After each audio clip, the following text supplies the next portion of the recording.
Hey, what's going on? It's Peter here, and in today's video, I want to talk about quitting alcohol. So, this was something that I've been wanting to do for a while now, and I've been thinking about doing it in January as a New Year's resolution. But I've decided that, now is a great time to do it because number one, it's just, I think I've had enough of it. I feel like I've been wanting to prolong it till the New Year's because there's just other events coming up in December that I can give myself the excuse to drink.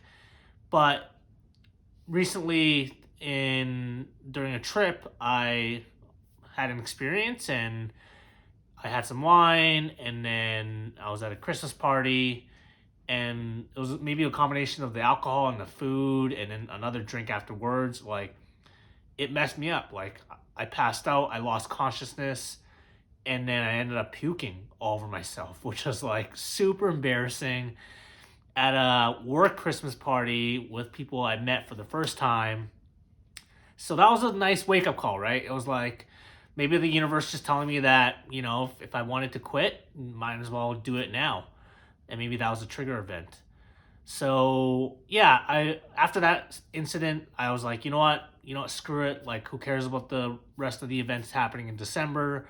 I'm just gonna quit drinking alcohol now. I'll start now, and then that way I don't put myself through that kind of experience or put my body through that experience in this month. So a few reasons why I've decided to quit alcohol is just the feeling that I get, you know what I mean? Like, after a night of drinking, I just feel like shit, and I feel lazy, I don't feel motivated. I spend more money when I'm drinking. I don't have any impulse control when I'm drinking, so drinking leads to, other things that, I just don't want to do. I also feel like right now, where I'm at in my life, I really want to focus on work and producing and making things happen. And drinking just doesn't seem to fit in that picture anymore. You know what I mean? Like, in my early 20s, sure, drinking is part of kind of growing up. You have a ton of fun and whatnot. But now I'm in like my mid 30s, and I feel like if I keep doing what I've done, I'm going to get the same result that I've gotten. And don't get me wrong, like, I like where my life's at right now, and I like, the actions that I took to get to where I'm at. But I want my life to go into like a much higher paradigm, much higher level, and I don't see alcohol being a part of it, and I'm totally okay with it. I feel like a lot of times, I might use alcohol as a crutch or as a way to kind of let loose. When in reality, I feel like I should be able to just let loose and have as much fun, if not more fun, off alcohol.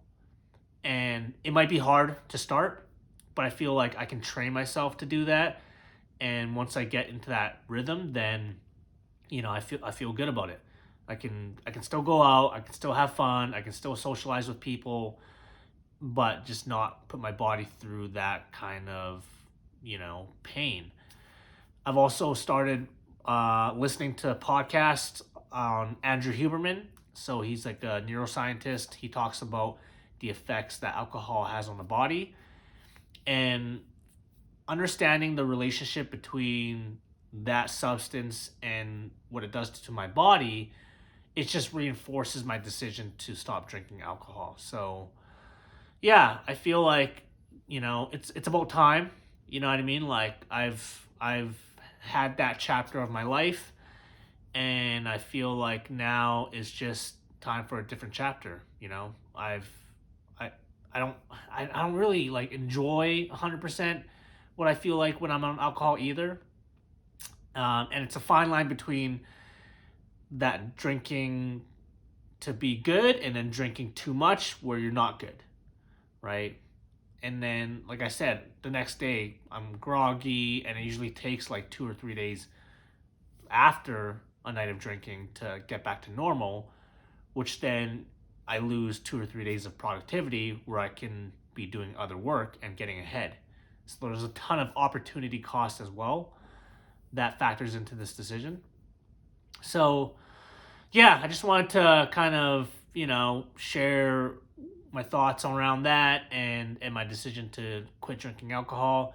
I don't know if it's gonna be 100%, 100%. I know in January I'm doing the 12-week year process, so for 12 weeks, for sure I'm not drinking. I'm hoping that will just carry a lot of momentum for me to not drink at all moving forward. I don't believe that 100% of something is maybe healthy in a sense. I don't know. Who knows, right? Like, I've been toying with that idea as well. Like, do I go all in 100%? I feel like initially, probably yes, that makes a lot of sense because that leaves zero wiggle room to make exceptions. Because there's always going to be a special event, and there's always going to be an exception. So that's not a good idea. But I feel like once I get into the habit of not drinking, then who knows? Maybe at a wedding, or maybe at a a special event, I might give myself a tiny leeway. But I don't know. I feel like I'll probably feel pretty good by not drinking, and I feel like I can carry that through for the rest of the time. So who knows? Time will tell. So yeah, just wanted to share that if you're kind of been on the fence of drinking or not. I'll just kind of really tap into the cost and benefit and see where that's at. For me, the cost is definitely now outweighing the benefit of alcohol. So, I think it's time to say goodbye and to kind of leave that part of a different chapter in my life. And I'm excited for it. I really am. So, yeah, we'll see what happens. That's it for today's video. I'll see you in the next one.